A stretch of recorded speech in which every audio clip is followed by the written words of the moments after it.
Senhor presidente, senhoras senadoras e senhores senadores, a democracia é uma das maiores conquistas de qualquer nação, especialmente se falarmos de países que já sofreram, como o nosso, o cerceamento do direito do voto, a livre manifestação de pensamento e a liberdade.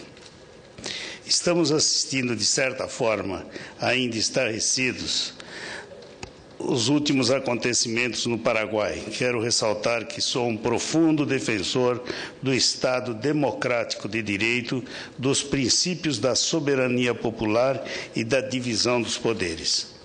Por isso mesmo, nobres colegas, discordo da decisão do governo brasileiro de não reconhecer o novo presidente do Paraguai, Frederico Franco, vice-presidente eleito com Fernando Lugo. Concordo sim que a decisão relâmpago do Congresso paraguaio foi tomada de uma espécie de rito sumário. Mas não podemos dizer que houve ruptura da ordem democrática no país vizinho, tanto que a Corte Suprema de Justiça do Paraguai rejeitou hoje a ação de inconstitucionalidade movida por Lugo contra o julgamento político que o destituiu do cargo. O Tribunal Superior de Justiça Eleitoral do país não vai antecipar as eleições presidenciais. A Corte afirma que Franco é presidente legítimo e deve completar o mandato até agosto de 2013. Também precisamos considerar as declarações do novo presidente. Franco promete respeitar os direitos humanos, a Constituição e as instituições democráticas. Fernando Lugo sofreu impeachment na última sexta-feira devido ao seu completo isolamento político. Ele também não parecia ter aprovação popular. Caso contrário, o povo não teria aceitado a decisão dos congressistas. Acredito que o Brasil, como o país mais importante do continente, deve sim manifestar-se como defensor ferrenho da manutenção da democracia em toda a América do Sul. O que não podemos é interferir na soberania paraguaia e nem prejudicar as nossas relações comerciais. Acho que a nossa diplomacia deve aproveitar a oportunidade para discutir com o novo presidente Frederico Franco questões essenciais no campo econômico, como as parcerias comerciais, as relações que dizem respeito à Itaipu Binacional e, especialmente, a busca de uma solução para os conflitos agrários envolvendo brasileiros que no Paraguai e nas proximidades da fronteira com o Brasil. Os conhecidos brasiguaios estão há alguns anos sofrendo com a falta de segurança jurídica para continuar produzindo e desenvolvimento suas atividades agrícolas e pecuárias no país vizinho. E isso não pode continuar acontecendo. O meu estado, o Mato Grosso do Sul, temos 400 quilômetros de fronteira seca com o Paraguai. Nós somos muito sensíveis ao que ocorre no país vizinho, porque vemos uma grande influência cultural e econômica de ambos os lados. Senhor presidente, senhoras e senhores senadores, também ocupo essa tribuna hoje para falar sobre um problema que, infelizmente, se repete em praticamente todos os grandes aeroportos do país, já há alguns anos. Desde o final do século passado, o cenário tem sido de crise quase permanente no setor aéreo. Grandes companhias existentes no ano 2000, caso da Varig, Transbrasil, VASP, bem como pequenas, caso da Pantanal e Rico, desapareceram. Outras, como a BRA, entraram e saíram do mercado muito rapidamente. Houve ainda 2 grandes acidentes aéreos, um em 2006, em que 154 pessoas morreram após o choque no ar entre um Boeing 737-800 e um jato executivo. Outro em 2007, quando um avião derrapou na pista do aeroporto de Congonhas, com a morte de 199 pessoas. Em outubro de 2006, foi registrado o chamado apagão aéreo, quando atrasos em pousos e decolagens aconteceram devido aos efeitos da operação padrão deflagrada por controladores de voo. A situação continuou pelos meses seguintes, inclusive com falhas no funcionamento dos radares do SINDATA 1 e 2. Em março de 2007, houve greve dos controladores de voo e tumultos por todo o país. Em abril e maio foram instaladas comissões parlamentares de inquérito na Câmara dos Deputados e no Senado Federal. O cenário se tranquilizou um pouco depois de algumas medidas tomadas pela ANAC, mas periodicamente situações emergenciais se repetem. Em agosto de 2010, 53% dos voos de uma empresa aérea atrasaram. Em setembro do mesmo ano, voos de outra empresa foram cancelados. A ANAC determinou a suspensão da venda de bilhetes da empresa. Inúmeros atrasos se seguiram nos meses e nos seguintes. Em suma, desde 2000, o cenário do setor aéreo é de crise permanente. Não podemos desconsiderar, no entanto, estimativa da Associação Internacional de Transporte Aéreo, que afirma que a América Latina terá o triplo de passageiros em 2030.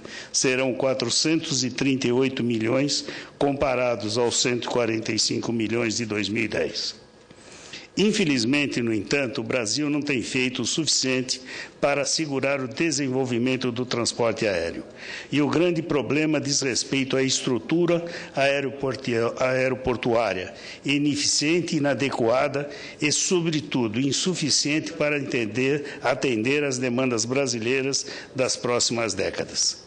Assim, se considerarmos que a crise no setor aéreo se inicia com sua desregulamentação na década de 90, caminhamos para quase 20 anos de crise, que tem sido agravada em razão da ampliação do número de usuários. O número de passageiros saltou de 71 milhões em 2003 para 192 milhões em 2014, e a expectativa é de que a curva de crescimento continue.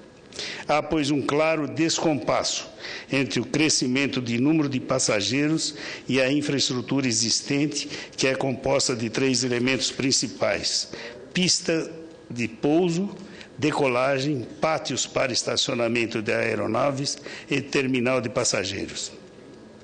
Infelizmente, ao longo dos anos, a Infraero, a empresa pública responsável pela infraestrutura aeroportuária, não realizou os investimentos necessários. Além disso, a ausência de estratégia ou de planejamento traz inúmeros prejuízos. As ações do governo têm sido de natureza emergencial para resolver situações críticas. Desta forma, o Brasil não está se preparando para criar uma estrutura capaz de atender às necessidades do país daqui a 30, 40 ou 50 anos. O último movimento do governo federal foi depositar na iniciativa privada as esperanças de bem administrar os aeroportos brasileiros. Sou inteiramente favorável à privatização de aeroportos e também de outras instalações de infraestrutura, como os presídios. Muitas vezes, a lentidão e burocracia do governo resultam em má administração de grandes empreendimentos. Basta observar a brutal melhoria nos serviços de telefonia após a privatização das telefônicas estatais ou a diferença de qualidade das rodovias privadas, muito superiores quando comparadas às suas congêneres mantidas sob administração pública. Tenho dito que o Estado, como operador direto de infraestrutura, é um modelo superado. O papel do governo federal deve estar no planejamento, na regulação e na fiscalização.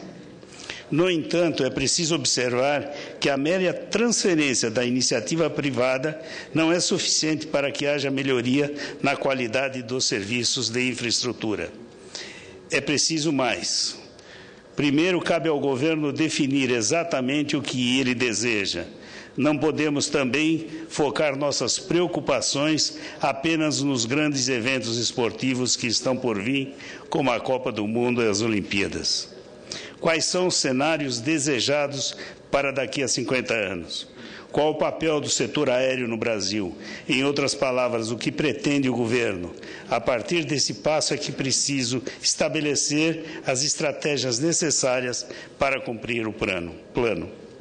Os primeiros aeroportos leiloados foram 3 dos maiores do país: Guarulhos, Brasília e Viracopos. E os vencedores não foram empresas operadoras de grandes aeroportos no mundo.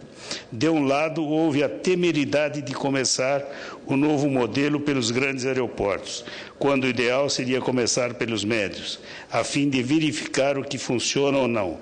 De outro lado, exigências maiores deveriam ter sido feitas nos editais para assegurar que a experiência em gestão aeroportuária fosse elemento importante para se participar de leilões.